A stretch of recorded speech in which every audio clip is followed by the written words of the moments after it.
Et avec nous pour le grand débat dont va plus loin, Hervé Kempf, bonsoir, rédacteur en chef à Reporter, bienvenue. Denis Jacob, bonsoir, bienvenue à vous. Secrétaire du syndicat alternatif Police CFDT. Marion Guémas, bonsoir, responsable du programme Police-Justice de l'ONG Action des Chrétiens pour l'abolition de la torture.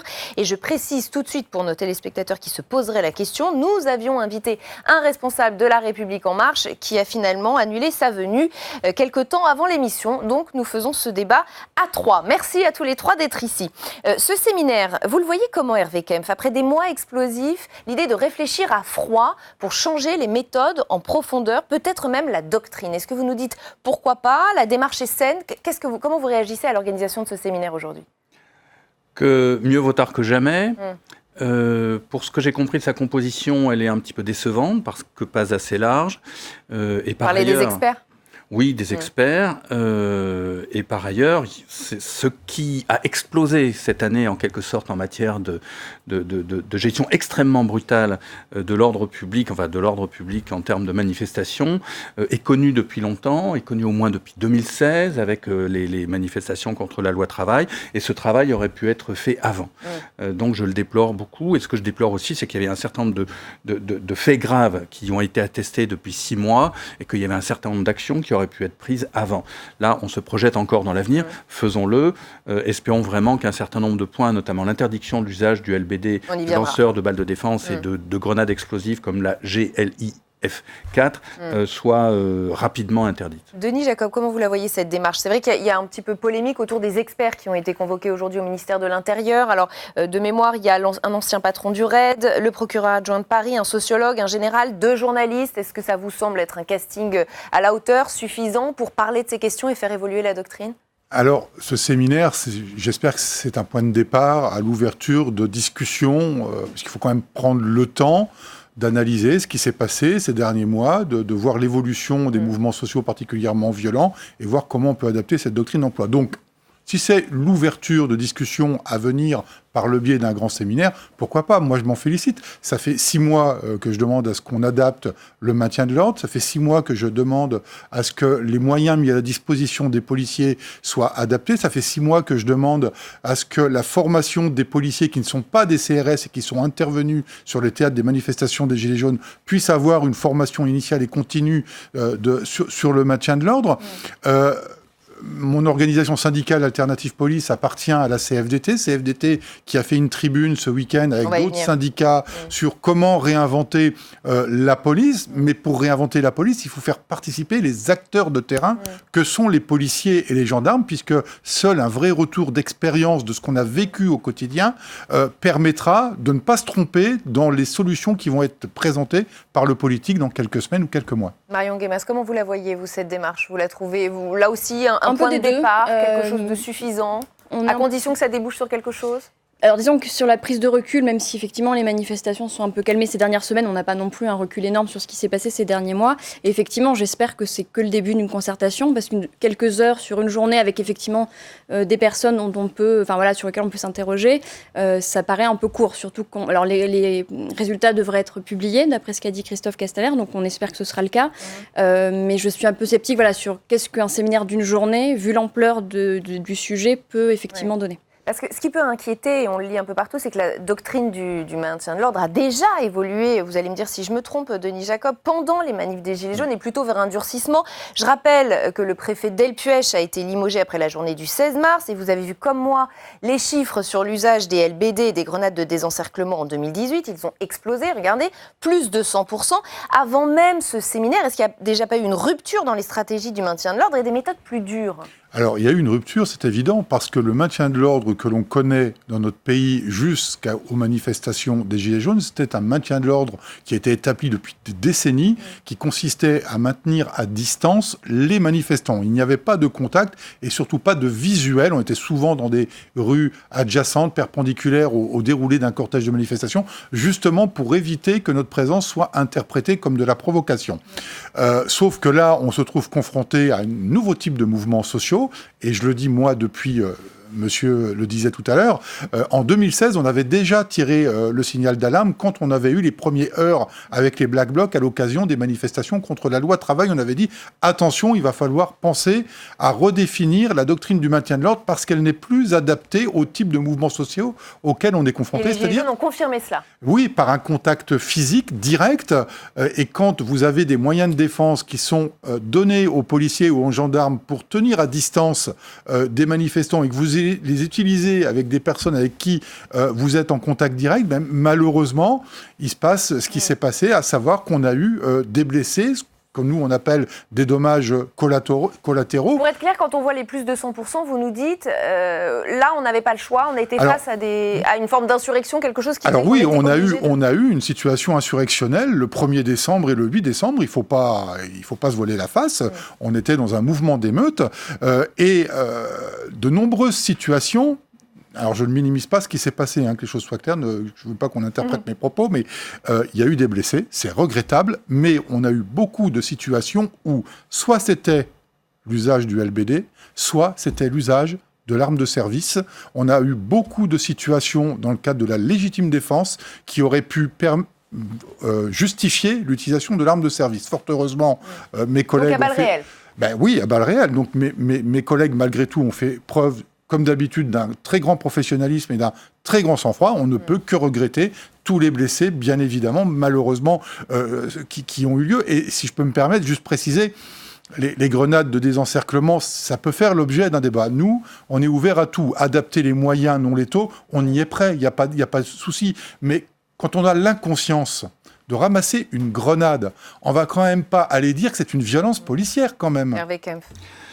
Je crois qu'il y a peut-être un point d'abord qu'il faut peut-être éclaircir tout de suite, c'est que Monsieur Denis Jacob est là et vous représentez un syndicat de police et des fonctionnaires de police et il n'y a aucun souci là-dessus. Je crois qu'il faut quand même rappeler que le maintien de l'ordre, particulièrement en France, est une donnée politique. C'est géré politiquement, c'est décidé politiquement. D'ailleurs, à la différence d'autres pays, par exemple dans l'Allemagne, où quand il y a une manifestation, ça va être les directeurs de la police. Je ne sais pas le nom que ça porte en Allemagne, mais c'est pas le ministre qui a. Donc la doctrine reste la même. Voilà. Oui, mais c'est très important. Ça veut dire qu'en France, c'est quand même une décision politique.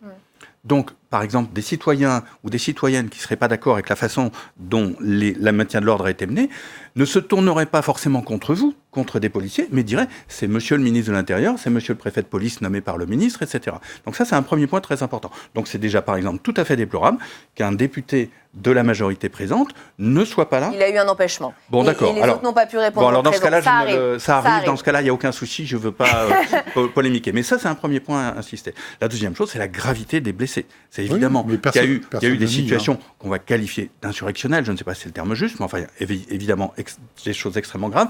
Mais si on regarde le nombre de personnes blessées, et notamment des blessures très graves, c'est pas être blessé seulement, c'est avoir des yeux éborgnés et non pas des atteintes à la vie, à la vision, mains arrachées, comme disait Monsieur Nunez, le secrétaire à l'Intérieur. Et quand on regarde qui sont ces gens, on voit que très souvent, c'est vraiment des personnes qui manifestaient presque par hasard, enfin pas par hasard, elles savaient pourquoi elles étaient là, mais qui n'étaient pas des personnes dont on a pas le sentiment... Pas des complices de casseurs, c'est ce que vous voulez dire. Voilà, c'est exactement ce que je veux dire. Et donc là, on sent qu'il y a eu quand même un usage tellement généralisé. Je ne dis pas que dans certains cas, l'emploi de telle ou telle arme n'est pas nécessaire. Je ne suis pas spécialiste de maintien de l'ordre et on peut déplorer des choses. Mais voilà, la réalité est là. Mais on a l'impression qu'il y a eu un tel déchaînement, et vous avez rappelé le chiffre, que là, il y a eu une indiscrimination. Oui, et dont vous n'êtes pas forcément les policiers. Je vous laisse pendant quelques secondes et Marion Guémas.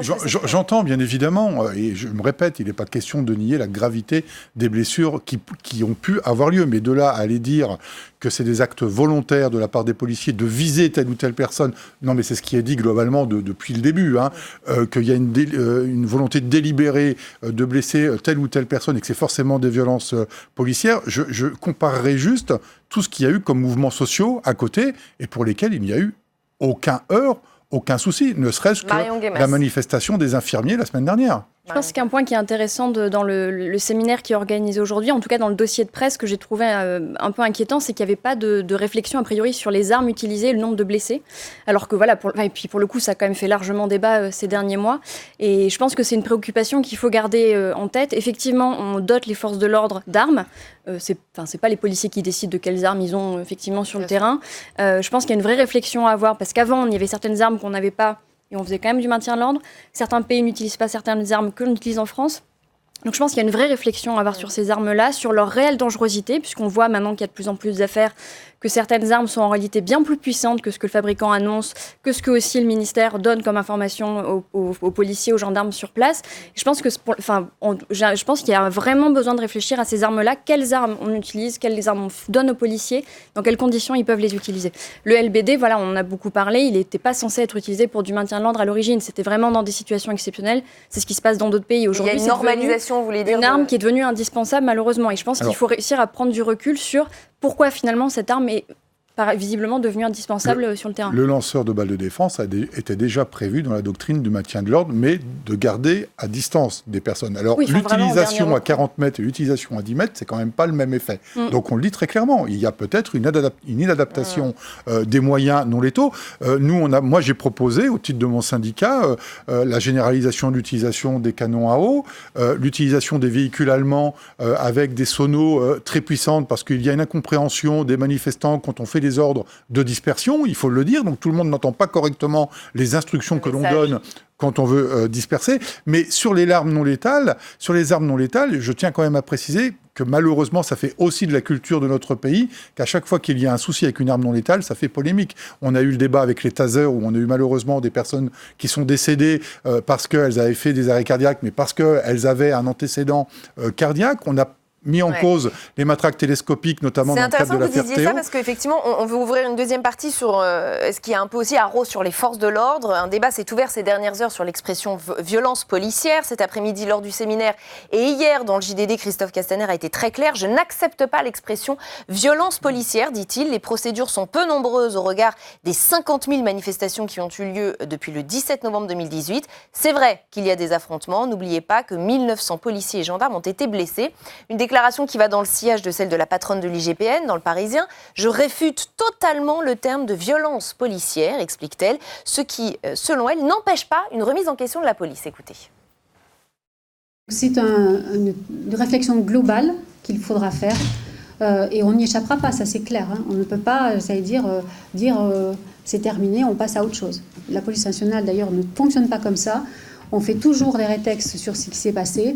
Là, c'est vrai que c'est un mouvement d'une ampleur inégalée, jamais connu pour la police nationale, et ça méritera effectivement une réflexion comme on va le faire pour le schéma national de maintien de l'ordre. C'est intéressant parce que tout à l'heure vous disiez, Hervé Kempf, finalement c'est le politique qui décide et la police qui subit, et on s'aperçoit que ça retombe quand même toujours un peu sur les policiers. Oui, et ça pose un vrai alors problème. Qu'elle est en train d'essayer de vouloir évoluer. On va le supposer, je l'espère, on le souhaite, mais je pense qu'effectivement, il y a, là, une fois de plus, il y a un problème politique. Alors, 2 points très rapides. Oui, bien sûr. Quand M. Castaner dit la déclaration que nous avons écoutée, en fait, il a dit pour présenter son séminaire aussi, on va avoir une réflexion sur ce que certains appellent les violences policières. Oui, il refuse le terme. Oui, mais on tourne autour du pot, c'est-à-dire qu'on va appeler une réflexion sur que certains appellent violences policières, c'est-à-dire que lui ne s'est pas nommé ce que tout le monde, on peut le regretter, appelle violence policière, et peut-être même pourrait-on... Pas sûr que Denis Jacob ait envie d'appeler cela des violences policières. On est sur un point juridique. Alors moi, je ne suis pas avocat, mais si vous voulez, les policiers et les gendarmes utilisent la force proportionnelle, donc ce qu'on appelle une violence légitime, et puis les manifestants n'ont pas les mêmes droits que les policiers. Et là, eux font preuve de violence illégitime. Et quand on dit qu'il y a eu des violences policières, mais qui a chargé qui dans ces manifestations? C'est quand même pas les policiers qui sont allés d'initiative matraquer les manifestants. C'est des manifestants, enfin pas des manifestants, des casseurs, parce que je fais le distinguo entre la grande majorité des gilets jaunes qui voulaient manifester pacifiquement et ceux qui se sont infiltrés à ces manifestations uniquement pour s'en prendre aux policiers et ce qu'ils représentent, à savoir l'État. Donc, mais c'est quand même bien des individus qui ont chargé la police, et quand on nous demande de rétablir l'ordre, puisqu'on est là pour rétablir l'ordre et la paix publique, eh bien, on charge et on essaye d'interpeller les fauteurs de troubles. Et malheureusement, là-dedans, il y a des manifestants qui sont entre la police et ces casseurs et qui font l'objet de dommages collatéraux. Pourtant, ça porte préjudice à l'image des policiers. Regardez ce que nous dit Christian Moana, sociologue et chercheur dans le journal 20 minutes. Les manifestants pensent que la police n'est pas là pour les protéger, mais constitue une menace, que manifester représente un risque. Vous le ressentez? Vous êtes d'accord avec ça?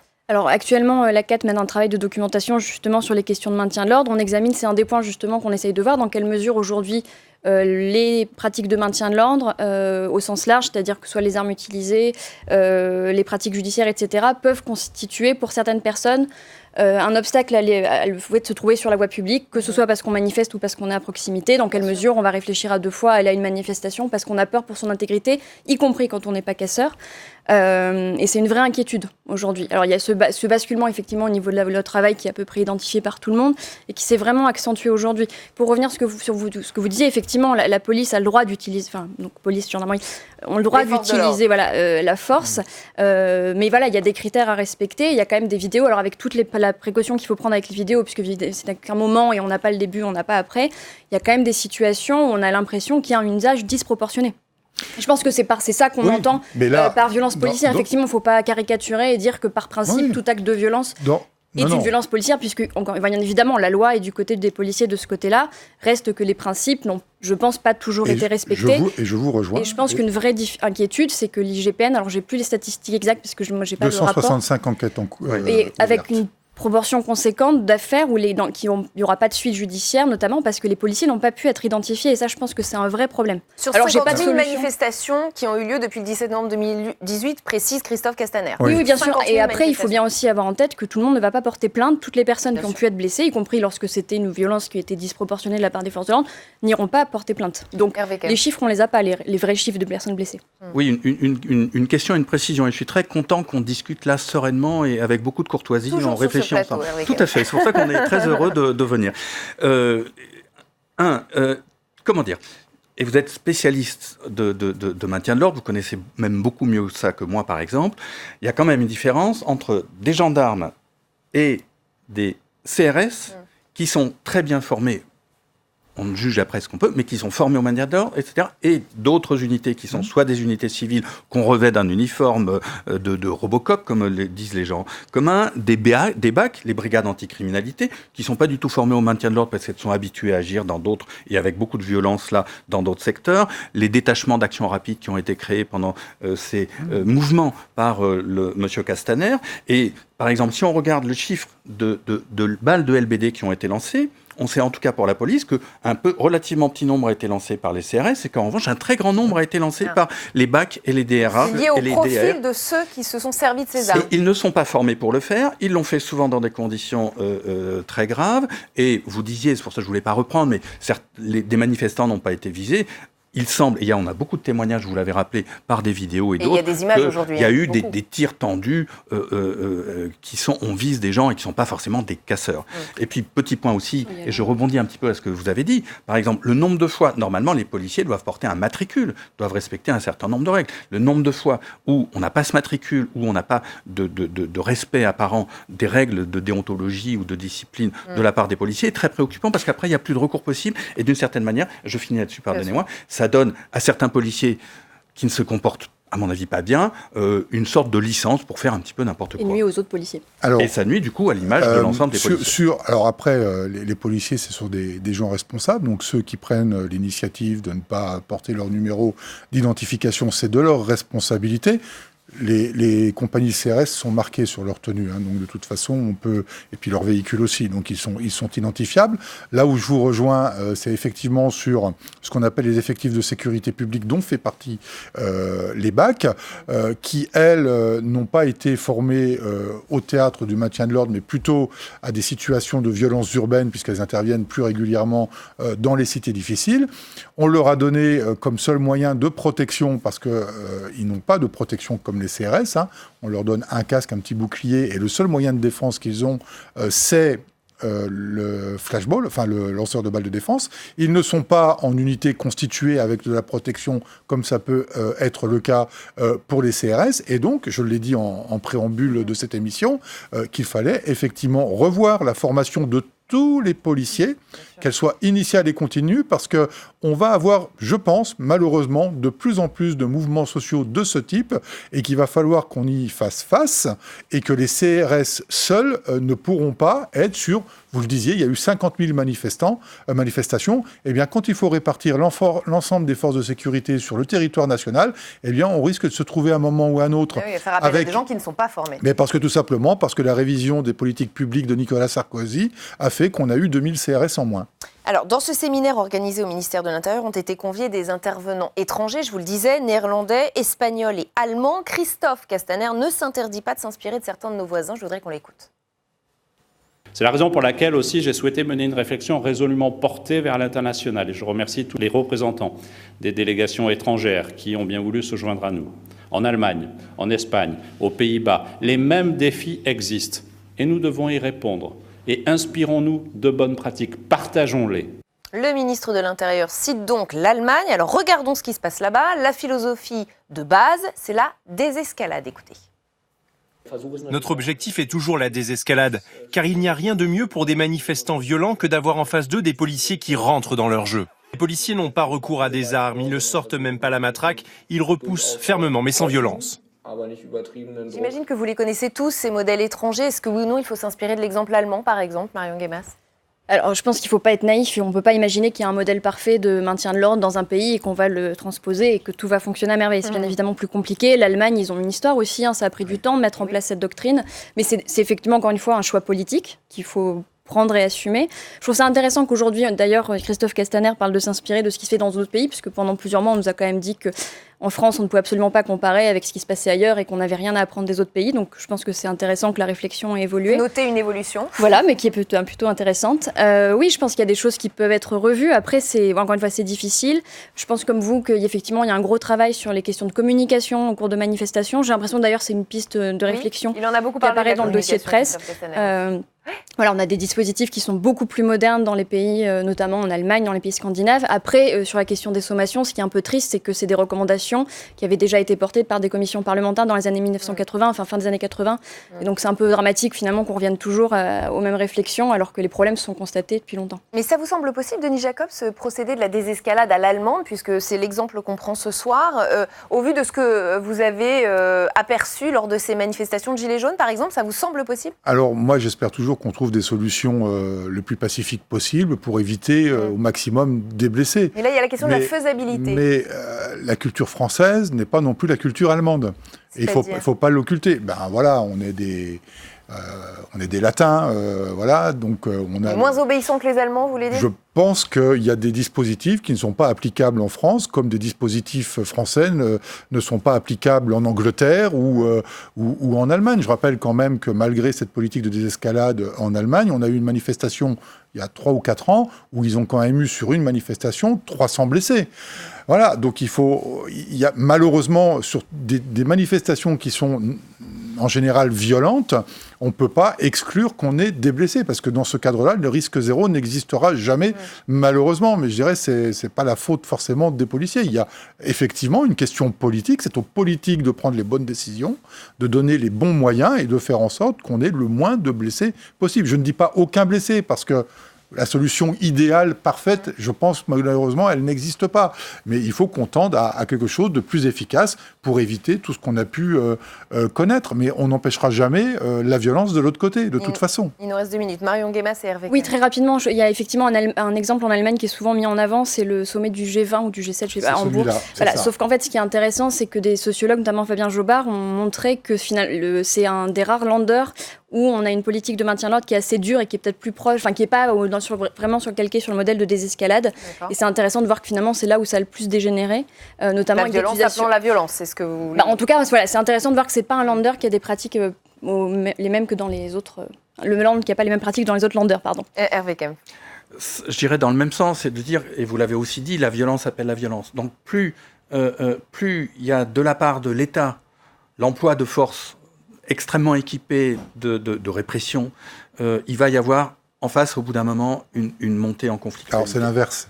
Non, plus. Enfin, je ne sais pas si c'est l'inverse. On fait l'objet de violence et nous, on adapte la réponse de la violence qu'on subit. Je ne suis pas tout à fait d'accord, mais là, le temps qui nous reste ne permettra pas d'aller au fond de ce débat. Mais en revanche, je ne sais pas qui est l'œuf et la poule, mais ce qui est certain, c'est que plus on monte, et au bout d'un moment, il faut, et ça, c'est plus de la responsabilité d'un État démocratique, soucieux des libertés publiques, de se dire on va baisser la tension. Et comme vous l'avez dit, il peut y avoir, par exemple, le modèle allemand, c'est pas un modèle parfait, mais il peut y avoir. Il a parlé du modèle espagnol, violences, du modèle néerlandais aussi. Mais l'intensité de la violence et des blessures qui s'est produite depuis 6 mois montre que vraiment il y a quelque chose qui ne va pas en France. 2000 chose, vous avez dit quelque chose de très important, c'est qu'il va y avoir de plus en plus de mouvements sociaux. Oui. Alors, ça veut dire aussi que quelque part, il y a un ordre qui est autre que l'ordre policier, l'ordre dans la rue, qui est l'ordre social qui conduit ou pas. Mais ça nous dépasse. Ça dépasse même la France. Je crois que c'est un peu partout en Europe. Et comment on fait par rapport à ça? En tout cas, je pense que d'apaiser les choses et de revenir quand même à des pratiques plus douces, de ne plus utiliser un certain nombre d'armes qui sont inqualifiables et inacceptables, contribuera beaucoup à faire que la force soit mieux acceptée, en tout cas sa légitimité soit acceptée, ce qui pour l'instant n'est malheureusement plus le cas. Et ce sera le mot de la fin. Merci à tous les trois d'avoir participé à ce grand débat. Fin de cette émission.